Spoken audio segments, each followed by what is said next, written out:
citizens of the Federation and her allies, it is my honor to introduce the official Starfleet Ships of the Line Museum.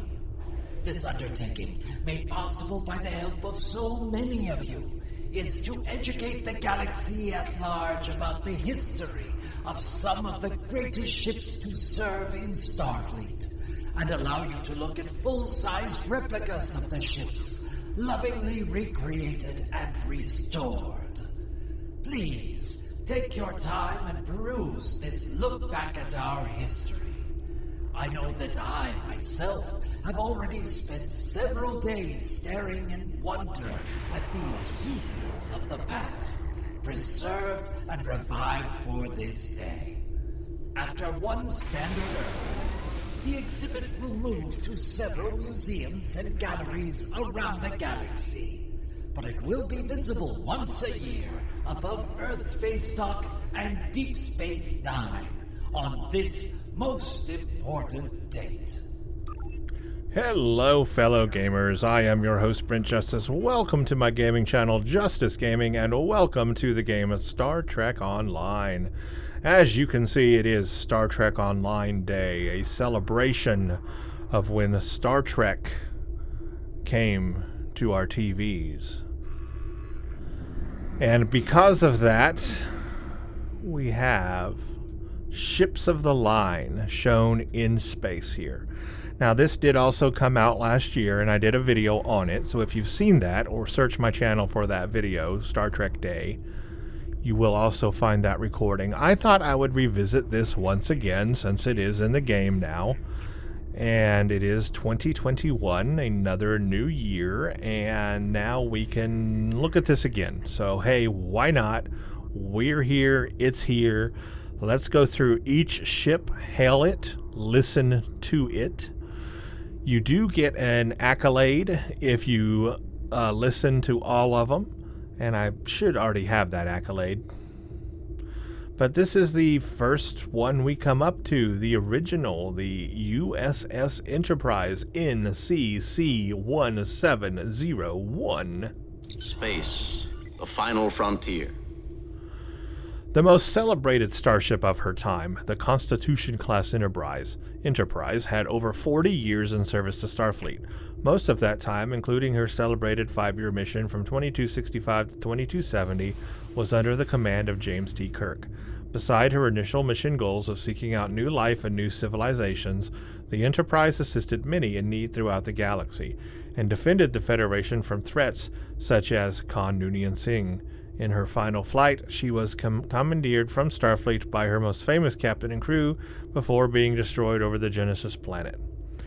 Notable crew members: James T. Kirk, Spock, Leonard McCoy, Montgomery Scott, Hikaru Sulu, Nyota Rua, and Pavel Chekhov.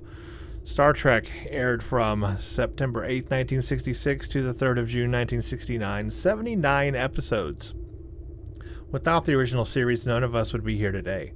The iconic show aired for just 3 seasons in late 1960s, having been saved from cancellation several times by fan campaigns. However, when the show moved to syndication, its popularity exploded, leading to 6 feature films with the original cast. The show has inspired from all walks of life, including scientists who cite Star Trek as the inspiration for inventions like the cell phone. And indeed, I had a cell phone that was called the Star Trek phone. It was specifically called the Star Trek phone, and it was a flip phone, obviously, but yeah, that's what it's called. I forgot the brand and model and all that, but it was literally labeled the Star Trek phone.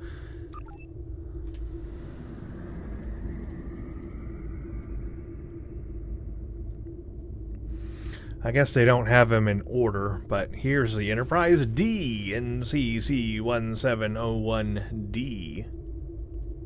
Let's make sure history never forgets. The name.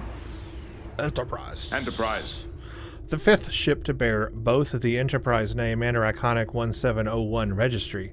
The Enterprise D is an iconic piece of Federation history. I guess they're in order by television show, because yeah, this would be the second one. Led by the principles of Captain Jean-Luc Picard.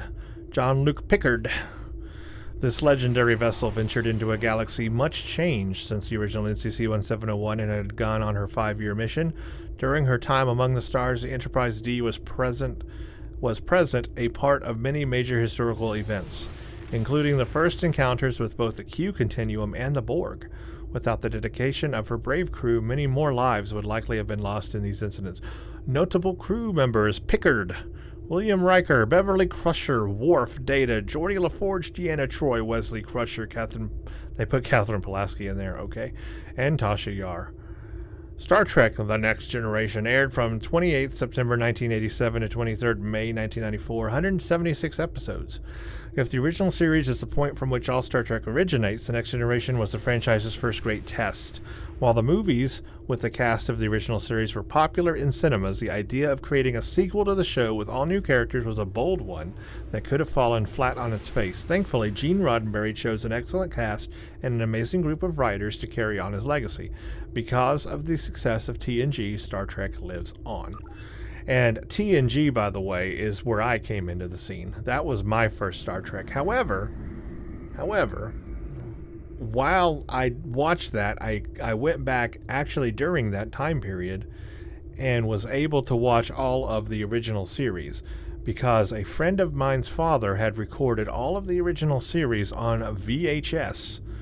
I don't know how he did that or when he did that, but at the point I was alive anyway, he had that. So I was able to sit down and watch all of TOS during the run of TNG. So I was able to see both of those, which, yeah, that got me into Star Trek, obviously. The Defiant, NX-74205. We are explorers. We explore our lives, day by day. And we explore the galaxy, trying to expand the boundaries of our knowledge. And that is why I am here. Not to conquer you with weapons or with ideas, but to coexist and learn. The Defiant class project was begun in 2366 as a response to the increased Borg threat to the Federation. This tough little ship was Starfleet's first real attempt at a warship with almost no scientific equipment on board. Ultimately, she did not pass her trials, and the project was put on hold until Commander Benjamin Sisko, a member of the Defiant team, asked for her to be assigned to DS9 to hold off the threats of the Dominion. From there, she served with distinction in the Dominion War and remained in service until her destruction in 2375. The USS Sao Paulo was assigned to Deep Space Nine and renamed the Defiant in her honor. Notable crew members: Benjamin Sisko, Jadzia Dax, Ezri Dax, Worf, Julian Bashir, Miles O'Brien, Kira Nerys. I said her name backwards. Or I said her name with the wrong first letters. Kira Nerys, Nog, Odo, Quark, Jake Sisko, honoraries. Aired from 3rd January 1993, 2nd June 1999. Star Trek DS9 is one of the most beloved series in Star Trek's history, and with good reason, introducing some of Star Trek's memorable characters and a deeper, more nuanced look at Federation society. DS9 told some unforgivable stories. Unforgettable, not unforgivable. Unforgettable stories. I guess there might be some unforgivable. Maybe not in DS9, but there's at least one I can think of in Voyager. The impact of the serialized style can still be felt today in modern Star Trek television, and I have to say, DS9 is. I watched it when it was brand new, fresh on the air when it's aired as well, and what a thing! But it was a little rough in the beginning. It took some getting into. Once they got the whole Dominion War thing figured out and in there, man, that thing picked up. Maybe I haven't been to all these ships on this character because it's still pinging some of them. All right, USS Voyager, NCC 74656. In a region where shifting allegiances are commonplace, we have to have something stable to rely on. And we do. The principles and ideals of the Federation. The USS Voyager holds the distinction of the starship that explored the most unknown space during the course of her voyage, although this was not her intended mission. During a mission to secure the Maquis terrorists on board the Valjean, the ship encountered a being known as a caretaker. I actually never remembered the name of the ship that they were on. Interesting. And was thrust 70,000 light years into the Delta Quadrant. For 7 years, under the more than capable command of Catherine Janeway, the crew searched for a way to return to the Alpha Quadrant and their loved ones. Finally succeeding in 2378, the scientific and anthropological data brought back from her voyage was instrumental to the Federation's understanding of the varied species and locales of the Delta Quadrant, knowledge that is still referenced to this day, and especially the Borg. I would say they did probably the most investigation of the Borg, period. Notable crew members: Catherine Janeway, Tuvok, Chakotay, Harry Kim, Tom Paris, 7 and 9, B'Elanna Torres, the Doctor, Neelix Kess, and let's tip a hat to Harry Kim, who never got a promotion. Star Trek Voyager aired from January 16th, 1995 to May 23rd, 2001, 168 episodes. Star Trek Voyager was the first and still only Star Trek television show to star a female Starfleet captain. During its 7-year run, it returned to the original Star Trek model of exploring a completely unknown part of space. The show is also notable for its deeper dive into one of Star Trek's iconic enemies, the Borg, providing new layers and details to that terrifying race. Now, I know that Voyager gets flack from some people. Alright, but I'm gonna go against the grain on that. Voyager is one of my favorite series out of Star Trek. It just is. I can watch any episode of Voyager and be happy with it, except for maybe 1 or 2. But, I mean, really, it's great. Yeah, it's technobabble, but you know what? I love technobabble. Star Trek to me is science, and, you know, and Voyager was science-y, and it fits my personality. So, to heck with all of y'all, I love Voyager. View the USS Enterprise NCC 1701E, a ship we never got to see enough of, to be honest. The line must be drawn here. This far, no farther.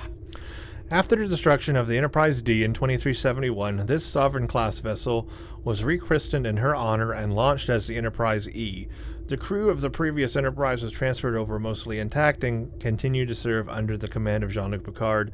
Sleeker and arguably more powerful than her predecessor, the Enterprise E served with distinction in several major Starfleet crises, including the Borg invasion of Earth's past, the conflict with the Sona, and the battle with the Romulan Shinzon. Jean-Luc Picard, William Riker, Beverly Crusher, Worf, Data, Geordi LaForge, Deanna Troi. Star Trek First Contact, Insurrection, Nemesis. The crew of the Star Trek Next Generation became the second Starfleet crew to receive their own series of movies, beginning with Star Trek Generations in '94. The Enterprise E is the first ship in Trek to replace her predecessor with a completely new class. The TNG movies are a legacy of the impact Picard and his crew had on pop culture. And honestly, just a ship that has not really had enough time in the limelight. This is a beautiful ship. I think one of the most impressive looking Enterprise of ships. I really do. I think it's just a really great looking ship. It's got that perfect balance of saucer and nacelle and everything else about it. It's just perfectly balanced. What can I say? We needed to see more of it. Okay, they got this Enterprise in here. Well, this one's controversial. NCC 1701 Kelvin Timeline. Your father was captain of a starship for 12 minutes. He saved 800 lives, including your mother's and yours. I dare you to do better. The ship you are viewing is a replica of a ship from an alternate universe. I like how they clearly at least state that first thing. It's a replica of a ship from an alternate universe. This is not Prime Timeline. During the destruction of Romulus, Ambassador Spock and a Romulan terrorist known as Nero were pulled into a black hole and transferred back into time to 2233. Nero's ship, the Narada, engaged with the USS Kelvin, creating a branching timeline that resulted in many changes from the history we know. Knowledge of this universe, including this alternate version of the historic Enterprise, was gained during the Sphere Builder incident in 2410. Notable crew members: MC Kirk, Spock, Leonard McCoy, Montgomery. I'm going to say Alt James T. Kirk, Alt Spock, Alt Leonard McCoy, Alt Montgomery Scott, Alt Hikaru, Alt Uhura, Alt Chekhov, Alt 0 or 0718, which was never a thing. Star Trek 2009 Into Darkness and Beyond. The Kelvin Timeline films were an alternate retelling of the history of the classical original series. In order to retell the story with a modern sensibility, the decision was made to set the films in an alternate universe. A brilliant decision that allowed new actors, sets, and stories while still connecting to the original Trek continuity. Questionable. A young cast took over the classic roles from the original series and played them to perfection. I wouldn't say to perfection, but okay. Yeah, I mean, this one's going to be controversial, and obviously the design of the ship is not what the TOS looked like. I mean, let's just leave it there. I could go into a whole tirade about it, but there's just no point. All right, now this one. See, here's the interesting thing, right? The show Enterprise was called Enterprise before it was called Star Trek Enterprise. So if you've never watched the series when it first came out on TV, it was just called Enterprise. They wanted to get away from the Star Trek name. That's just flat out. That's what they wanted to do. They called the show Enterprise, right? They later added in Star Trek to that Enterprise, Star Trek Enterprise, because, I mean, just the fans demanded it, right? We wanted a Star Trek show. And so they finally capitulated and did that. But that goes to a bigger thought process here into the fact that Enterprise, or Star Trek Enterprise, was really the first show that kind of separated from the norm in a big way, because this is a prequel way back. Not just a prequel, but I mean a prequel, like way back to the 22nd century. That's a pretty big leap into the past. You know, that's way before Kirk's time. So,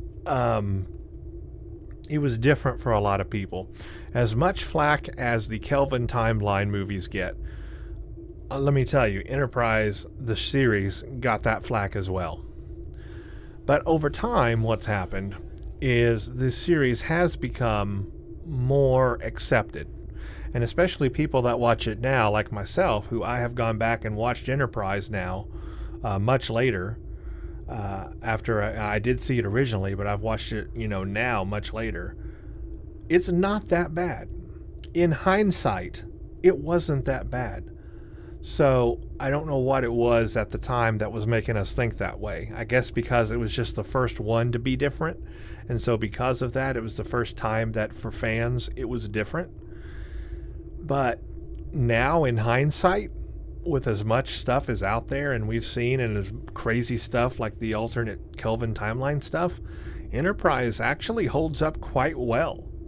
So go back and watch it today. If you never liked the series originally, go back and watch it today. It holds up, and it's really not as bad as you thought it was. I'll find a way through this. But I won't leave anyone behind. Not if I can help it. I can't try to save humanity without holding on to what makes me human. In 2151, before the Federation had even been formed, the first Starfleet ship to bear the name Enterprise was launched. She was the first ship capable of going Warp 5, a huge leap forward technologically. This experimental new ship was meant to be on a test run, until an encounter with the Klingon changed everything. Under the command of Jonathan Archer, she served with distinction until 2161, when she was retired with full honors. During her historic voyage in the stars, she was instrumental in protecting humanity from many threats, including the Xindi weapon. Notable crew members: Jonathan Archer, T'Pol, Charles Tucker III, Malcolm Reed, Travis Mayweather, Hoshi Sato, and Phlox. From September 26, 2001 to May 13, 2005, 97 episodes. The last show to carry the Star Trek banner for 12 years, Enterprise told the story of one of the least explored eras in Star Trek history, the time before the founding of the Federation. This low-tech, character-focused take on Star Trek boldly went into the future of television, refusing to let the torch burn out. It is remembered for its excellent take on classic Trek stories and for its depiction of events that led to the formation of the United Federation of Planets. I wouldn't say that it's remembered for its excellent take on classic Trek stories, but it eventually got there. Took a little bit of time, but it eventually did get there toward the end. So I just want to say a little bit more about this while we're here. I love the actor who plays Jonathan Archer. Scott Bakula. He is a favorite actor of mine because before this came out, I knew him from Quantum Leap. And Quantum Leap was just, a huge show that I loved. I just adored Quantum Leap. So when he came to Star Trek and did this, it fit in for me really well. Now, yes, he chewed his lines, but I think a lot of that was direction, right? I think it was the direction there. They were trying to go for a Kirk-like character, and they just kind of forced things a little too much. That's all. But that can easily be overlooked. That's direction. As an actor, I like him. He's a good actor. As for the time period and everything, it started off pretty good, but then it got weird. But then it picked up in that last season really good, and that was thanks to Manny Cotto. He came in and just transformed the show. And if it had gotten a 5th season, it was going to be really spectacular. That last season answered a lot of questions in Star Trek history and dealt with a lot of things that we were hoping it would have done before that season. But it was too late by that time. The writing was on the wall. The show was going to get canceled. They didn't have the opportunity to go further. And that's unfortunate because I think it was at that peak where it was about to get, be a really good series, one that could go to 7 seasons or something. It was right at that turning point. But the decision was pretty much already made at the beginning of that last season that it was going to be shut down. So it is what it is. But it had really good potential there toward the end. It was going somewhere. They finally had direction. But then it was shut down. But again, I say, go back and watch it now. It's not as bad as it seemed. And so just like I did with Voyager, I'm going to say, to heck with all of y'all that put Enterprise down. I think it's a great series. Go watch it. Okay, let's move on to another controversial one called Discovery, NCC 1031. I even had forgotten what the registry number of Discovery is. I didn't remember it was 1031, but I guess it is. The only way to defeat fear is to tell it no. No. We will not take shortcuts on the path to righteousness. No. We will not break the rules that protect us from our basest instincts. No. We will not allow desperation to destroy moral authority. With her exploits only recently rediscovered after years of the highest classification, the USS Discovery is an important part of Federation history that we're only just learning about. It was discovered that one of her captains, Gabriel Lorca, had been replaced by his counterpart from the Mirror Universe during the Prior's World incident. After his removal from command, the Discovery was instrumental in ending the First Federation Klingon War and in stopping the threat of the rogue AI known as Control. The ship then disappeared into the far future where all of her recorded history has been lost, or rather hasn't happened yet. Notable crew members Gabriel Lorca, Saru, Michael Burnham, Paul Stamets, Alan Landry, Ash Tyler, Hugh Culber, Sylvia Tilly, Ariam, Jet Reno, Filippo Giorgio, Christopher Pike, and Spock. Began airing September 24, 2017, 29 episodes as of this writing. Star Trek Discovery is the triumphant return of Star Trek to television. Is it though? Is it really the triumphant return? The first show to star a character who was not the ship's captain, which is a big mistake, by the way, because that's never happened, and it has proven that that's a bad idea. Discovery set out to begin a bold new era in Trek storytelling with serialized continuing stories. The show tells the story of the Federation's history, including the first war with the Klingons, and is continuing on today, telling the story of the Federation in the far, far future. Addendum to that, a potential different reality, different timeline, alternate future. Okay, that's not necessarily how the future is going to end up for the prime timeline. This is an alternate future, and it can change. So I just want to put that out there. Yeah, what can I say about Discovery? It's controversial. I think two of the main problems for me for Discovery have been, number one, it didn't have really good direction in terms of they didn't have a storyline planned out very well. It was kind of like each season has been a separate, complete story. Season 1, very different from Season 2, is very different from Season 3. They didn't really have it planned out, right? They're just kind of flying by the seats of their pants, or the pants of their seat, or whatever the saying is. They're just going with their instinct and just kind of feeling it out as they go. Hasn't really been a clear plan. So that's hurt the show. So the storytelling's weird. But then you get into that whole argument about it being seemingly more advanced in this time period than it really should be or should be shown, which is very jarring and doesn't make a lot of sense. I think what they should have done, and what would have flown with a lot of people, is if they just went ahead and solidified it as an alternate timeline, just like they did with the Kelvin timeline. Why don't they call it the Discovery timeline and say, okay, we're going to do our own stories, but this is a different timeline. It's a retelling of that 10-year pre-Kirk area time, but a retelling of it. So therefore it's a different timeline, and we have the freedom to do whatever we want in that alternate timeline. I think that would have flown with a lot of people. That would have given the excuse for why things are different. Otherwise, yeah, it's kind of a mess.